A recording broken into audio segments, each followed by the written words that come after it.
송시의 사연 라디오 지금 시작합니다. 안녕하세요. 이혼 1년차 싱글맘이에요. 지금 다시 생각해봐도 그런 인간들을 가족이라고 여기며 살았던 게 참 후회가 되네요. 저희 부부는 결혼할 때 양가에서 아무것도 지원받지 않고 그저 저희끼리 형편되는 만큼 열심히 살아보자며 결혼 생활을 시작했어요. 어차피 시댁에서 남편이 장가간다고 크게 지원해줄 수 있는 상황도 아니었거든요. 그래서 저도 같은 조건에서 시작해야 나중에 서로 뒷말 안 나올 것 같아서 그렇게 하기로 했어요. 그렇게 저희는 근면성실한 신혼생활을 시작했어요. 생활이 빠듯하긴 했지만 그래도 조금이라도 젊을 때 아이를 갖자는 남편의 의견에 동의해서 결혼하고 6개월째 되었을 때 임신을 했어요. 그래도 예정일 한 달 전까지는 쉬지 않고 일을 했죠. 출산휴가나 회사에서 지원해주는 다른 유급휴가까지만 사용하고 회사도 당연히 복귀할 예정이고요. 출산하고 나서 딱 2달 쉬고 복귀하려고 했어요. 다들 아시다시피 외벌이로 아이까지 키우는 건 사실상 불가능한 일이잖아요. 욕심 같아서는 제가 붙어서 아이 돌보고 싶지만 상황이 여의치가 않아서 어린이집을 보낼지 다른 방법이 있을지 고민하고 있었죠. 근데 친정아빠가 저에게 조심스레 얘기하시더라고요. 아무래도 아이는 엄마가 직접 돌보는 게 여러모로 좋지 않겠냐면서요. 당연히 그러고 싶죠.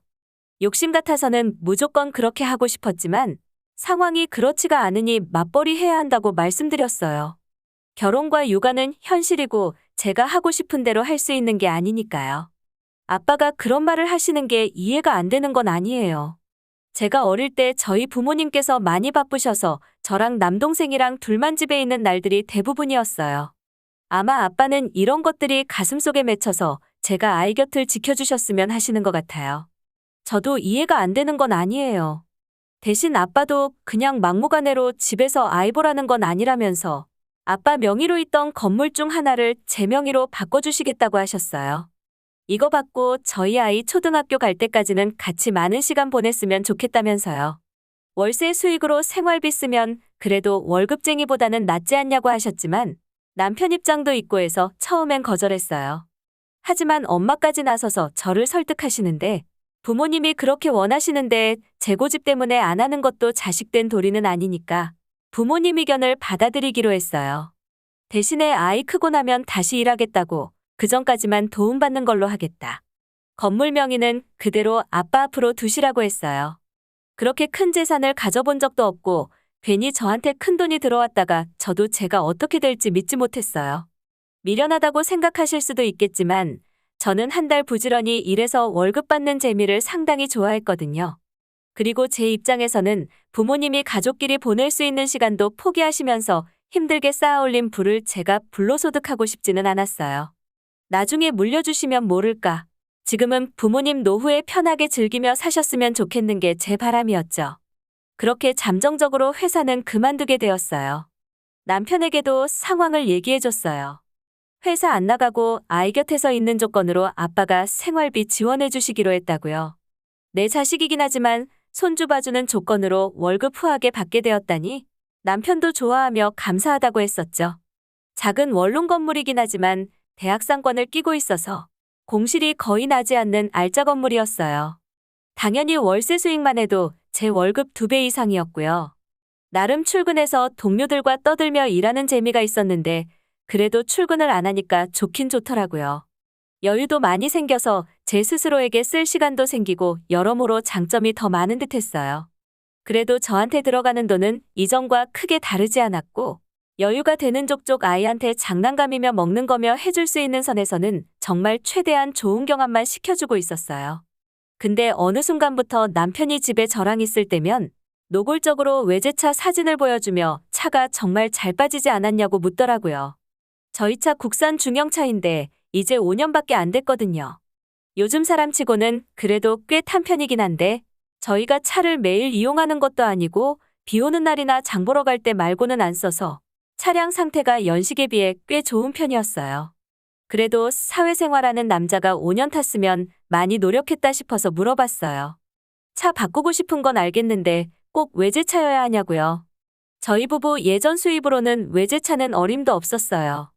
하지만 아빠가 도와주기 시작하니까 남편 허파에 벌써 바람이 들었나 싶더라고요. 그래도 그냥 그러려니 하고 넘겼어요.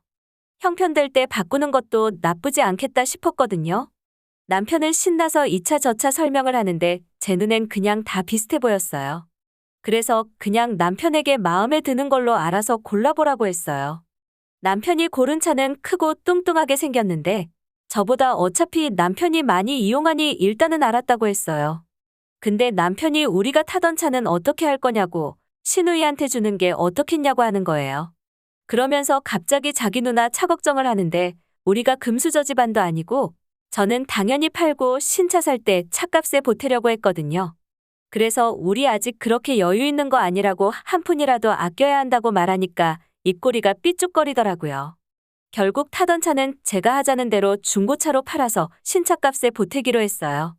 그리고는 며칠 지나서 시댁 식구들이 우연 같지 않지만 우연히 저희 동네 근처에 볼 일이 있었다며 놀러 오시겠다는 거예요. 놀러 가도 되냐는 게 아니고 놀러 가겠다는 통보였어요. 근데 저희 집에 도착하시자마자 안부 인사고 뭐고 그런 거 없이 바로 본론부터 얘기하시더라고요. 저희 차 바꾸는 거 들었다고? 타던 차 달라면서요. 시누이 차가 10년 가까이 된 경차였거든요. 그러면서 다른 거 바라는 것도 아니고 그냥 남들처럼 평범한 중형차 끌고 다니는 게 소원이라고 하시는데 저도 좀 흔들렸어요. 시누이 상황을 제가 모르는 것도 아니었고 솔직히 저희 차 판다고 해서 이게 천 단위로 받을 수 있는 것도 아니었거든요. 그러면서 시댁 식구도 가족으로 봐야 하나 어떻게 해야 하나 고민하고 있었어요. 생각하면 할수록 마음도 흔들리고 그냥 눈 딱 감고 준다고 할까? 고마워는 할까? 하며 고민을 하느라 아무 말 못하고 있었어요. 근데 갑자기 어머님께서 소리를 지르시더라고요. 우리 애 놀랄까봐 어머님한테 왜 그러시냐고 작게 말씀하시라고 했는데도 언성을 높여 짜증을 내시더라고요. 요지는 그까짓 거 몇 푼이나 한다고 시누이가 달라면 좀 주지. 그런 걸로 유세를 부리고 그러는 거 아니라며 그리고 그게 네 차냐고? 니네 부부차 아니냐고 어디서 네 재산 내 재산을 따지냐며 시누이도 가족인데 뭘 그렇게 복잡하게 생각하냐며 저한테 막 뭐라고 하시는 거예요. 사람은 참 새치 혀가 문제라는 게 드리겠다는 말이 목구멍 끝까지 차올랐는데 갑자기 저렇게 말씀하시니까 아무리 어른이 얘기해도 저도 기분이 상하더라고요. 그래서 어머님께 내가 언제 네 재산 내 재산을 따졌냐고 그리고 우리가 재산이라고 할 게 뭐가 있냐고 말씀드렸더니 건물 받은 거 다 알고 있는데 왜 잡아떼냐고 성질을 내시더라고요. 제가 어이가 없어서 남편 한번 쳐다보고 시어머니한테 말씀드렸어요. 애 보느라 직장 못 다니니까 아빠가 생활비를 지원해 주시는 거지 난 아무것도 받은 게 없다고요. 그랬더니 어버버버 하시다가 니네 아빠 거면 니 거지 뭘 그러냐며 니네 아버지가 돌아가실 때 건물 싸들고 갈 거냐고 하시는 거예요. 저도 여기서부터 슬슬 화가 차오르더라고요. 아니 멀쩡히 살아계신 분이 죽는단 소리를 하니까 기분이 나쁘잖아요. 그래서 어머님께 왜 우리 아빠 재산을 어머님이 탐내냐며 저희 아빠 무병장수 하시면서 10원 한 장까지 다 쓰시고 가실 거니까 관심 끄라고 했어요. 어머님은 얼굴이 벌개져서 자기가 무슨 사돈어른 재산을 탐냈다고 그러냐며 어차피 딸한테 물려주실 것 같으니까 하는 말이라고 하시더군요. 저도 어영부영하다가는 시댁에서 숟가락 얹겠다 싶어서 칼같이 선을 그었어요. 물려받아도 내 거지 그걸 왜 어머님이 참견하시냐고요. 솔직히 시댁에서 저렇게 얘기하는데 화 안 날 사람이 있을까요?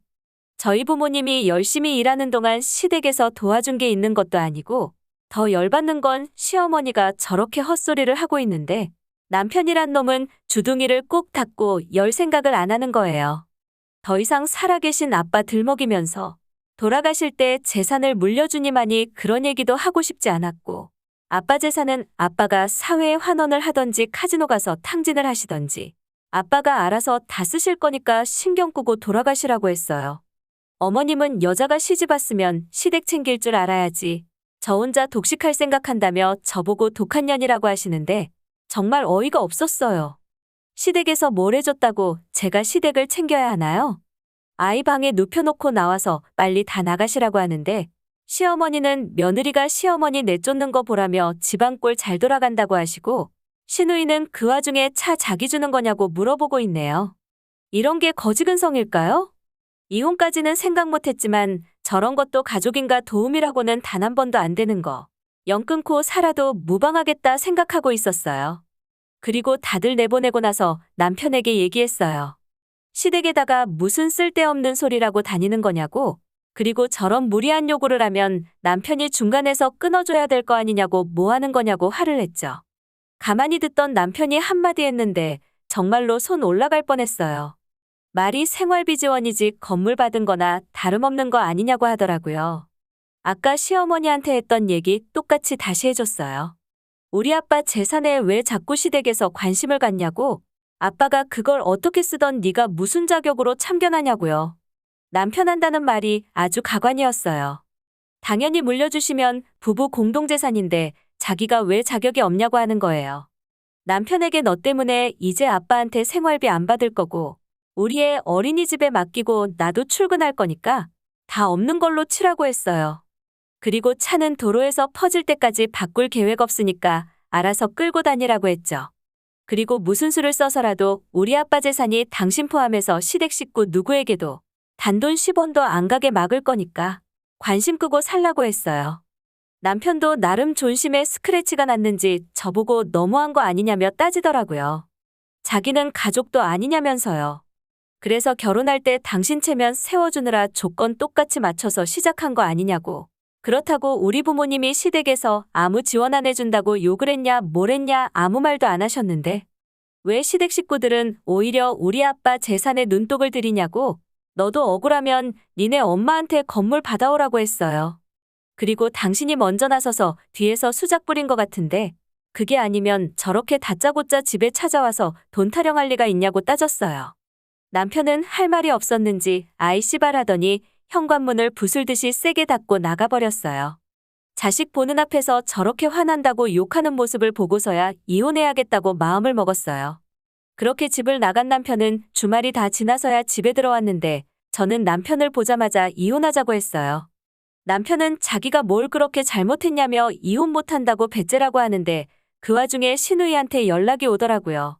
당연히 헛소리 알게 뻔해서 전화 오는 족족 끊어버렸어요. 그랬더니 장문의 카톡이 왔는데 처음에는 시댁에 정산인이 하나 있구나 했어요. 자기 엄마가 그날 왜 그랬는지 모르겠다며 본인이 대신 사과하겠다고 하는 거예요. 그러면서 시어머니 잘못이라고 장황하게 한참을 써놓고 결국 요지는 차는 주면 안 되겠냐는 거였죠. 어이가 없어서 실소가 터지더라고요. 정말 그 부모의 그 자식이라더니 평일에 변호사 사무실 들려서 상담받았어요. 형님이 친절하게도 그날의 만행을 카톡으로 정리해 주셔서 소송은 생각보다 쉽게 흘러가겠더라고요. 남편은 아무것도 모르고 배째라며 버텼는데 제가 집에서 변호사랑 통화하는 걸 보더니 쫄았나 봐요. 그러더니 갑자기 저한테 협의로 가면 얼마 줄 거냐고 묻네요. 저도 귀찮기도 하고 지칠 대로 지쳤기에 거지한테 적선한다 생각했어요. 너랑 니네 가족이 귀책 사유라서 내가 위자료 받아야 되는 거지만 양육권 나한테 넘기면 양육비 청구 없이 재산분할로 끝내겠다고 했어요. 위자료 최소 2천부터 시작인데 그거면 너네 집 휘청하지 않냐고. 현실적으로 생각하라고. 몇 푼 안 되는 거 지키고 싶으면 짱구 굴리지 말고 도장 찍으라고 했어요. 괜히 건물주 한다고 아빠한테 그때 성큼 건물 받았으면 저 거머리들한테 지금 살벌하게 피 빨리다가 제명에 못 죽었을 거예요. 욕심 안 부린 게 정말 신의 한 수였죠. 아빠는 본인이 괜히 집에서 애보라고 해서 이사단이 난 거 아니냐며 미안해 하시는데 남편이 저 모양이면 언제 헤어졌어도 헤어졌을 거라며 아빠 덕에 시간 아낀 거니까 걱정 말라고 말씀드렸어요. 이제는 아빠 없이 자라야 할 우리 아이만 걱정될 뿐이에요. 그래도 저런 껍데기밖에 없는 아빠는 아무리 생각해도 없느게 아이한테도 좋을 거라고 스스로를 합리화해볼래요. 흥분해서 쓰다 보니 글이 쓸데없이 길어졌네요. 제 이야기 들어주셔서 감사합니다. 다들 좋은 하루 보내세요. 홍시의 사연 라디오. 오늘 이야기 여기까지입니다. 재미있게 들으셨다면 구독과 좋아요 부탁드립니다.